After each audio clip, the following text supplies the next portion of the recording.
પ્રધાનમંત્રી નરેન્દ્ર મોદી મન की बात સંબોધી રહ્યા છે। સાંભળીએ। नमस्कार।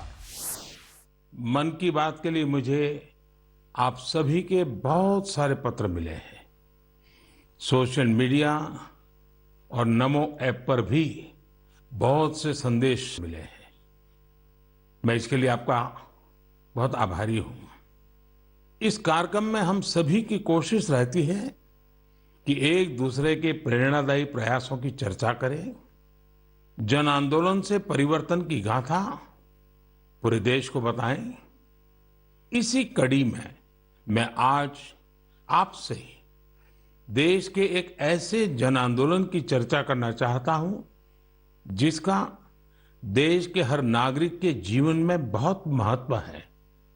लेकिन उससे पहले मैं आज की पीढ़ी के नौजवानों से 24-25 साल के युवाओं से एक सवाल पूछना चाहता हूं और सवाल बहुत गंभीर है और मेरे सवाल पर जरूर सोचिए। क्या आपको पता है कि आपके माता पिता जब आपकी उम्र के थे तो एक बार उनसे जीवन का भी अधिकार छीन लिया गया था? आप सोच रहे होंगे कि ऐसा कैसे हो सकता है, ये तो असंभव है। लेकिन मेरे नौजवान साथियों, हमारे देश में एक बार ऐसा हुआ था। ये बरसों पहले 1975 की बात है। जून का वही समय था जब इमरजेंसी लगाई गई थी, आपातकाल लागू किया गया था। उसमें देश के नागरिकों से सारे अधिकार छीन लिए गए थे। उसमें से एक अधिकार संविधान के आर्टिकल 21 के तहत सभी भारतीयों को मिला, right to life and personal liberty भी था। उस समय भारत के लोकतंत्र को कुचल देने का प्रयास किया गया था। देश की अदालतें, हर संवैधानिक संस्था, प्रेस, सब पर नियंत्रण लगा दिया गया था। सेंसरशिप की ये हालत थी कि बिना स्वीकृति कुछ भी छापा नहीं जा सकता था। मुझे याद है तब मशहूर गायक किशोर कुमार जी ने सरकार की वाहवाही करने से इनकार किया तो उन पर बैन लगा दिया गया, रेडियो पर से उनकी एंट्री ही हटा दी गई। लेकिन बहुत कोशिशों, हजारों गिरफ्तारियों और लाखों लोगों पर अत्याचार के बाद भी भारत के लोगों का लोकतंत्र से विश्वास डिगा नहीं, रत्ती भर नहीं डिगा। भारत के हम लोगों में सदियों से जो लोकतंत्र के संस्कार चले आ रहे हैं, जो लोकतांत्रिक भावना हमारी रग रग में है, आखिरकार जीत उसी की हुई। भारत के लोगों ने लोकतांत्रिक तरीके से ही इमरजेंसी को हटाकर वापस लोकतंत्र की स्थापना की। तानाशाही की मानसिकता को, तानाशाही वृत्ति प्रवृत्ति को लोकतांत्रिक तरीके से पराजित करने का ऐसा उदाहरण पूरी दुनिया में मिलना मुश्किल है। इमरजेंसी के दौरान देशवासियों के संघर्ष का गवाह रहने का, साझेदार रहने का सौभाग्य मुझे भी मिला था, लोकतंत्र के एक सैनिक के रूप में। आज जब देश अपनी आजादी के 75 वर्ष का पर्व मना रहा है, अमृत महोत्सव मना रहा है, तो आपातकाल के उस भयावह दौर को भी हमें कभी भी भूलना नहीं चाहिए, आने वाली पीढ़ियों को भी भूलना नहीं चाहिए। अमृत महोत्सव सैकड़ों वर्षों की गुलामी से मुक्ति की विजय गाथा ही नहीं, बल्कि आजादी के बाद के 75 वर्षों की यात्रा भी समेटे हुए हैं। इतिहास के हर अहम पड़ाव से सीखते हुए ही हम आगे बढ़ते हैं। मेरे प्यारे देशवासियों, हम में से शायद ही कोई ऐसा हो जिसने अपने जीवन में आकाश से जुड़ी कल्पनाएं न की हो। बचपन में हर किसी को आकाश के चांद तारे उनकी कहानियां आकर्षित करती हैं। युवाओं के लिए आकाश छूना सपनों को साकार करने का पर्याय होता है। आज हमारा भारत जब इतने सारे क्षेत्रों में सफलता का आकाश छू रहा है, तो आकाश या अंतरिक्ष इससे अछूता कैसे रह सकता है। बीते कुछ समय में हमारे देश में स्पेस सेक्टर से जुड़े कई बड़े काम हुए हैं। देश की इन्हीं उपलब्धियों में से एक है इन स्पेस नाम की एजेंसी का निर्माण। एक ऐसी एजेंसी जो स्पेस सेक्टर में भारत के प्राइवेट सेक्टर के लिए नए अवसरों को प्रमोट कर रही है।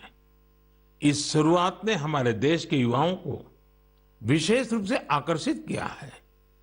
मुझे बहुत से नौजवानों के इससे जुड़े संदेश भी मिले हैं। कुछ दिन पहले जब मैं इन स्पेस के हेडक्वार्टर के लोकार्पण के लिए गया था, तो मैंने कई युवा स्टार्टअप्स के आइडियाज और उत्साह को देखा। मैंने उनसे काफी देर तक बातचीत भी की। आप भी जब इनके बारे में जानेंगे तो हैरान हुए बिना नहीं रह पाएंगे। जैसे कि स्पेस स्टार्टअप्स की संख्या और स्पीड को ही ले लीजिए। आज से कुछ साल पहले तक हमारे देश में स्पेस सेक्टर में स्टार्टअप के बारे में कोई सोचता तक नहीं था। आज इनकी संख्या 100 से भी ज्यादा है। ये सभी स्टार्टअप्स ऐसे ऐसे आइडिया पर काम कर रहे हैं जिनके बारे में पहले या तो सोचा ही नहीं जाता था या फिर प्राइवेट सेक्टर के लिए असंभव माना जाता था। उदाहरण के लिए चेन्नई और हैदराबाद के 2 स्टार्टअप्स हैं, अग्निकुल और स्काई रूट। ये स्टार्टअप ऐसे लॉन्च व्हीकल विकसित कर रही हैं जो अंतरिक्ष में छोटे पेलोड्स लेकर जाएंगे। इससे स्पेस लॉन्चिंग की कीमत बहुत कम होने का अनुमान है। ऐसे ही हैदराबाद का एक और स्टार्टअप ध्रुव स्पेस सैटेलाइट डिप्लॉयर और सैटेलाइट के लिए हाई टेक्नोलॉजी सोलर पैनल्स पर काम कर रहा है। मैं एक और स्पेस स्टार्टअप दिगंतरा के तनवीर अहमद से भी मिला था, जो स्पेस के कचरे को मैप करने का प्रयास कर रहे हैं। मैंने उन्हें एक चैलेंज भी दिया है कि वो ऐसी टेक्नोलॉजी पर काम करें जिससे स्पेस के कचरे का समाधान निकाला जा सके। दिगंतरा और ध्रुव स्पेस दोनों ही 30 जून को इसरो के लॉन्च व्हीकल से अपना पहला लॉन्च करने जा रहे हैं। इसी तरह बेंगलुरु के एक स्पेस स्टार्टअप एस्ट्रोम की फाउंडर नेहा भी एक कमाल के आइडिया पर काम कर रही है। ये स्टार्टअप ऐसे फ्लैट एंटीना बना रहा है जो न केवल छोटे होंगे बल्कि उनकी कॉस्ट भी काफी कम होगी। इस टेक्नोलॉजी की डिमांड पूरी दुनिया में हो सकती है। साथियों, इन स्पेस के कार्यक्रम में मैं महसाणा की स्कूल स्टूडेंट बेटी तन्वी पटेल से भी मिला था। वो एक बहुत ही छोटी सैटेलाइट पर काम कर रही है जो अगले कुछ महीनों में स्पेस में लॉन्च होने जा रही है। तन्वी ने मुझे गुजराती में बड़ी सरलता से अपने काम के बारे में बताया था। तन्वी की तरह ही देश के करीब 750 स्कूल स्टूडेंट्स अमृत महोत्सव में ऐसे ही 75 सैटेलाइट पर काम कर रहे हैं। और भी खुशी की बात है कि इनमें से ज्यादातर स्टूडेंट्स देश के छोटे शहरों से हैं। साथियों, ये वही युवा हैं जिनके मन में आज से कुछ साल पहले स्पेस सेक्टर की छवि किसी सीक्रेट मिशन जैसी होती थी, लेकिन देश ने स्पेस रिफॉर्म्स किए और वही युवा अब अपनी सैटेलाइट लॉन्च कर रहे हैं।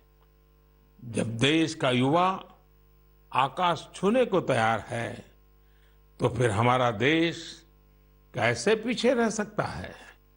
मेरे प्यारे देशवासियों, मन की बात में अब एक ऐसे विषय की बात जिसे सुनकर आपका मन प्रफुल्लित भी होगा और आपको प्रेरणा भी मिलेगी। बीते दिनों हमारे ओलंपिक गोल्ड मेडल विजेता नीरज चोपड़ा फिर से सुर्खियों में छाए रहे। ओलंपिक के बाद भी वो एक के बाद एक सफलता के नए नए कीर्तिमान स्थापित कर रहे हैं। फिनलैंड में नीरज ने पावो नुर्मी गेम्स में सिल्वर जीता। यही नहीं, उन्होंने अपने ही जेवलिन थ्रो के रिकॉर्ड को भी तोड़ दिया। क्वार्टोन गेम्स में नीरज ने एक बार फिर गोल्ड जीतकर देश का गौरव बढ़ाया। ये गोल्ड उन्होंने ऐसे हालातों में जीता जब वहां का मौसम भी बहुत खराब था। यही हौसला आज के युवा की पहचान है। स्टार्टअप से लेकर स्पोर्ट्स वर्ल्ड तक भारत के युवा नए नए रिकॉर्ड बना रहे हैं। अभी हाल में ही आयोजित हुए खेलो इंडिया यूथ गेम्स में भी हमारे खिलाड़ियों ने कई रिकॉर्ड बनाए। आपको जानकर अच्छा लगेगा कि इन खेलों में कुल 12 रिकॉर्ड टूटे हैं। इतना ही नहीं, 11 रिकॉर्ड्स महिला खिलाड़ियों के नाम दर्ज हुए हैं। मणिपुर की एम मार्टिना देवी ने वेट लिफ्टिंग में 8 रिकॉर्ड्स बनाए हैं। इसी तरह संजना, सोनाक्षी और भावना ने भी अलग अलग रिकॉर्ड्स बनाए हैं। अपनी मेहनत से इन खिलाड़ियों ने बता दिया है कि आने वाले समय में अंतर्राष्ट्रीय खेलों में भारत की साख कितनी बढ़ने वाली है। मैं इन सभी खिलाड़ियों को बधाई भी देता हूं और भविष्य के लिए शुभकामनाएं भी देता हूं। साथियों, खेलो इंडिया यूथ गेम्स की एक और खास बात रही है। इस बार भी कई ऐसी प्रतिभाएं उभर कर सामने आई हैं जो बहुत साधारण परिवारों से हैं। इन खिलाड़ियों ने अपने जीवन में काफी संघर्ष किया और सफलता के इस मुकाम तक पहुंचे हैं। इनकी सफलता में इनके परिवार और माता पिता की भी बड़ी भूमिका है। 70 किलोमीटर साइकिलिंग में गोल्ड जीतने वाले श्रीनगर के आदिल अल्ताफ के पिता टेलरिंग का काम करते हैं, लेकिन उन्होंने अपने बेटे के सपनों को पूरा करने के लिए कोई कोर कसर नहीं छोड़ी। आज आदिल ने अपने पिता और पूरे जम्मू कश्मीर का सिर गर्व से ऊंचा किया है। वेट लिफ्टिंग में गोल्ड जीतने वाले चेन्नई के एल धनुष के पिता भी एक साधारण कारपेंटर है। सांगली की बेटी काजोल सरगार, उनके पिता चाय बेचने का काम करते हैं। काजोल अपने पिता के काम में हाथ भी बटाती थी और वेट लिफ्टिंग की प्रैक्टिस भी करती थी। उनकी और उनके परिवार की मेहनत रंग लाई और काजोल ने वेट लिफ्टिंग में खूब वाहवाही बटोरी है। ठीक इसी प्रकार का करिश्मा रोहतक की तनु ने भी किया है। तनु के पिता राजवीर सिंह रोहतक में एक स्कूल के बस ड्राइवर है। तनु ने कुश्ती में स्वर्ण पदक जीतकर अपना और अपने परिवार का, अपने पापा का सपना सच करके दिखाया है। साथियों, खेल जगत में अब भारतीय खिलाड़ियों का दबदबा तो बढ़ ही रहा है, साथ ही भारतीय खेलों की भी नई पहचान बन रही है। जैसे कि इस बार खेलो इंडिया यूथ गेम्स में ओलंपिक में शामिल होने वाली स्पर्धाओं के अलावा 5 स्वदेशी खेल भी शामिल हुए थे। ये 5 खेल है गतका, थांग ता, योगासन, कलरियापट्टू और मलखम। साथियों, भारत में एक ऐसे खेल का अंतर्राष्ट्रीय टूर्नामेंट होने जा रहा है जिस खेल का जन्म सदियों पहले हमारे ही देश में हुआ था, भारत में हुआ था। ये आयोजन है 28 जुलाई से शुरू हो रहे शतरंज ओलंपियाड का। इस बार शतरंज ओलंपियाड में 180 से भी ज्यादा देश हिस्सा ले रहे हैं। खेल और फिटनेस की हमारी आज की चर्चा एक और नाम के बिना पूरी नहीं हो सकती। ये नाम है तेलंगाना की माउंटेनियर पूर्णा मालावत का। पूर्णा ने 7 समिट्स चैलेंज को पूरा कर कामयाबी का एक और परचम लहराया है। 7 समिट्स चैलेंज यानी दुनिया की 7 सबसे कठिन और ऊंची पहाड़ियों पर चढ़ने की चुनौती। पूर्णा ने अपने बुलंद हौसलों के साथ नॉर्थ अमेरिका की सबसे ऊंची चोटी माउंट देनाली की चढ़ाई पूरी कर देश को गौरवान्वित किया है। पूर्णा भारत की वही बेटी हैं जिन्होंने महज 13 साल की उम्र में माउंट एवरेस्ट पर जीत हासिल करने का अद्भुत कारनामा कर दिखाया था।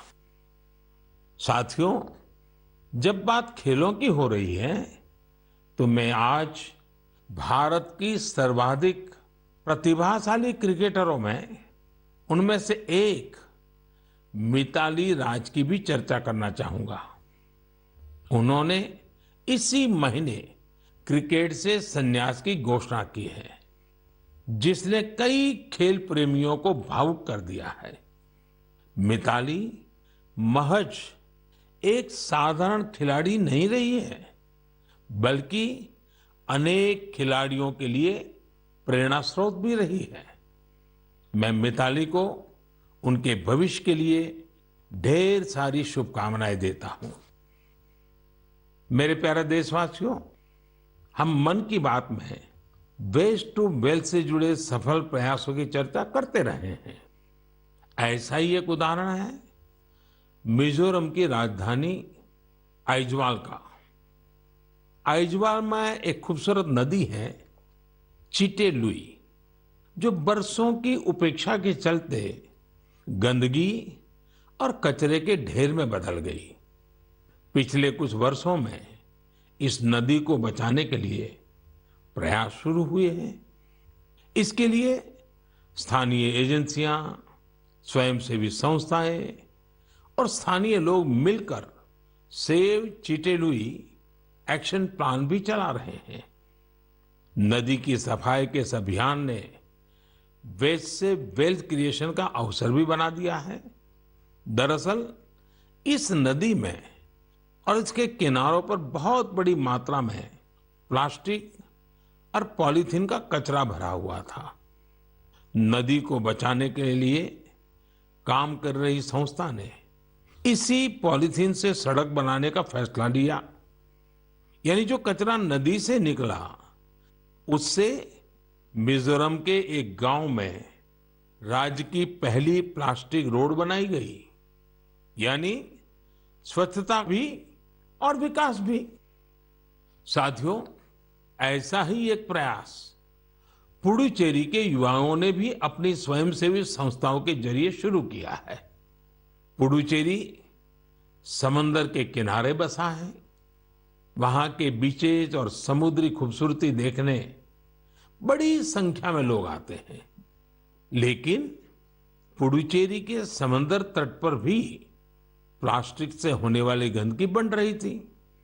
इसलिए अपने समंदर बीचेस और इकोलॉजी को बचाने के लिए यहां लोगों ने रिसाइकलिंग फॉर लाइफ अभियान शुरू किया है। आज पुडुचेरी के कराईकल में हजारों किलो कचरा हर दिन कलेक्ट किया जाता है और उसे सेग्रीगेट किया जाता है। इसमें जो ऑर्गेनिक कचरा होता है उससे खाद बनाई जाती है। बाकी दूसरी चीजों को अलग करके रिसाइकल कर लिया जाता है। इस तरह के प्रयास प्रेरणादायी तो है ही, सिंगल यूज प्लास्टिक के खिलाफ भारत के अभियान को भी गति देते हैं। साथियों, इस समय जब मैं आपसे बात कर रहा हूं तो हिमाचल प्रदेश में एक अनोखी साइकिलिंग रैली भी चल रही है। मैं इस बारे में भी आपको बताना चाहता हूं।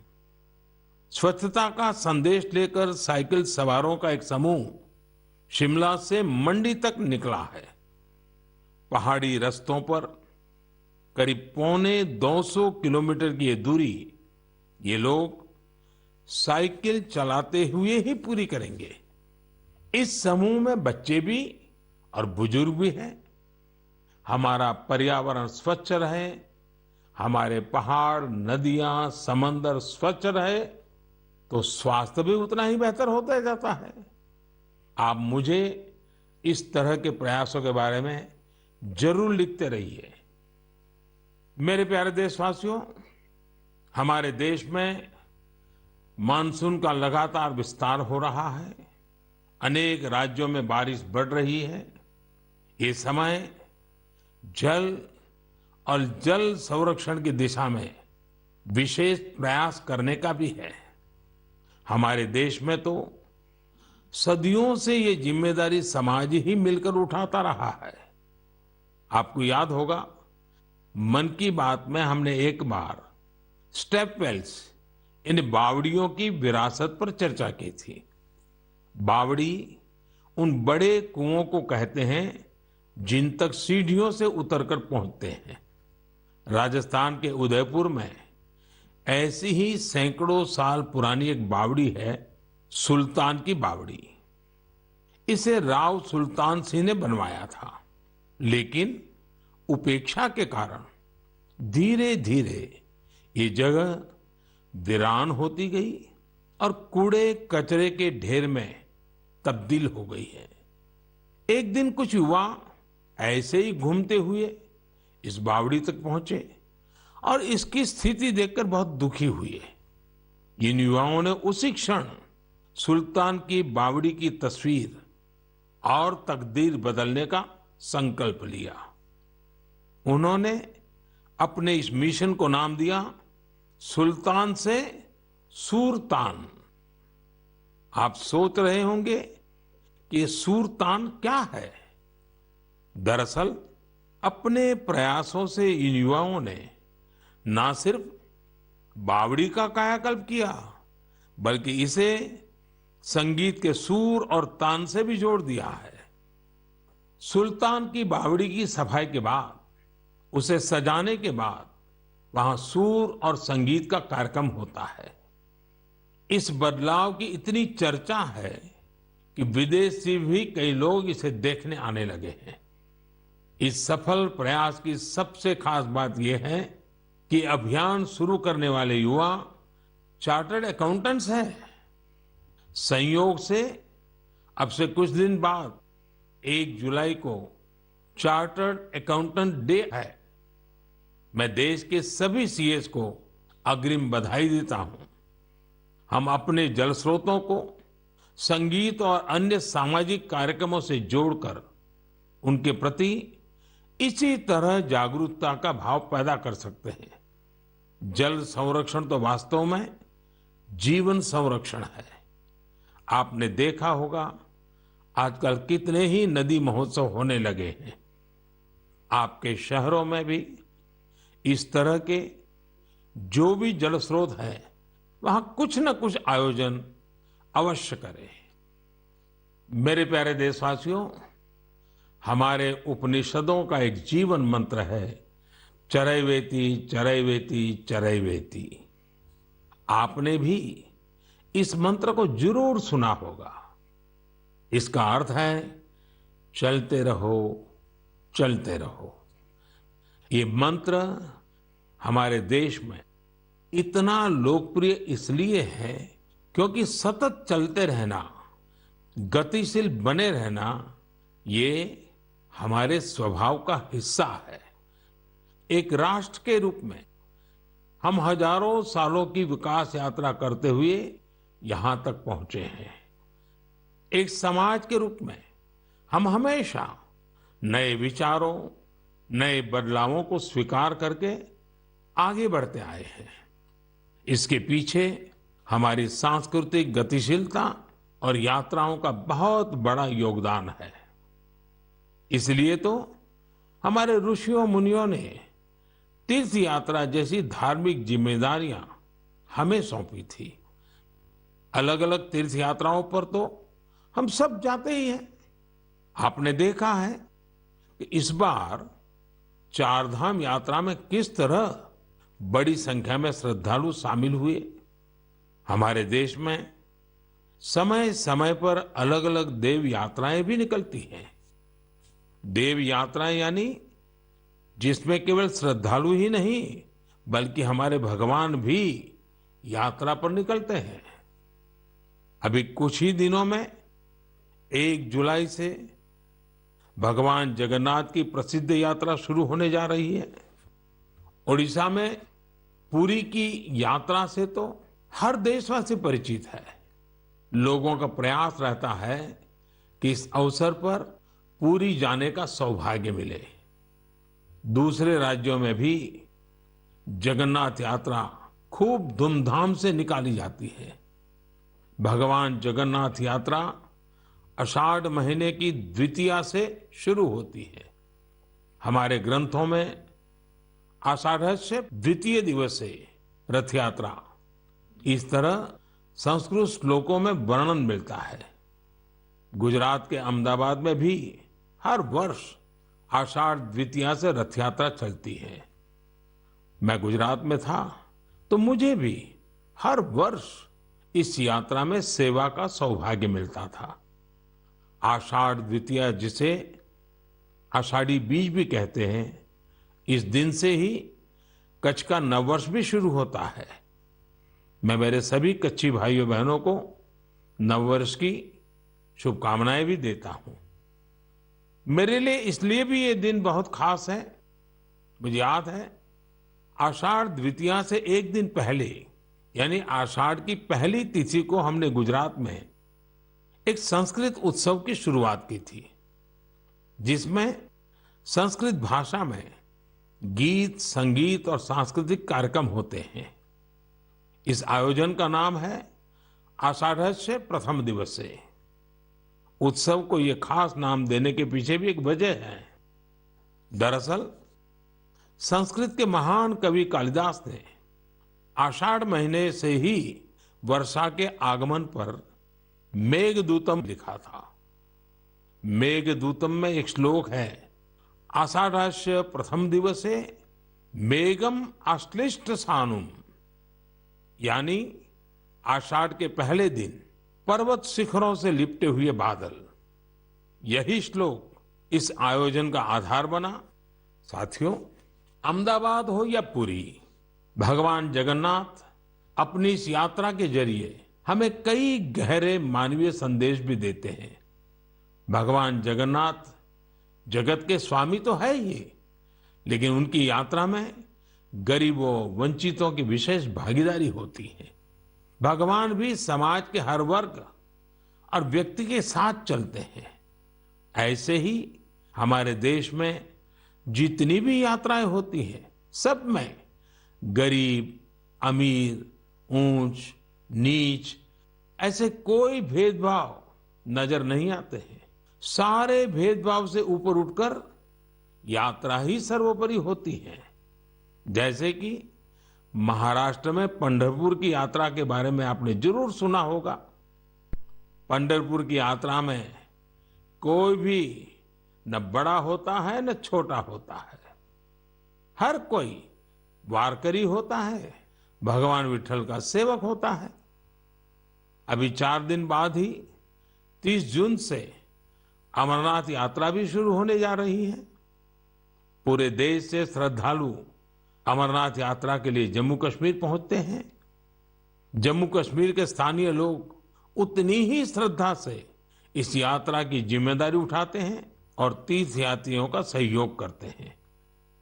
साथियों, दक्षिण में ऐसा ही महत्व सबरीमाला यात्रा का भी है। सबरीमाला की पहाड़ियों पर भगवान अयप्पा के दर्शन करने के लिए ये यात्रा तब से चल रही है जब ये रास्ता पूरी तरह जंगलों से घिरा रहता था।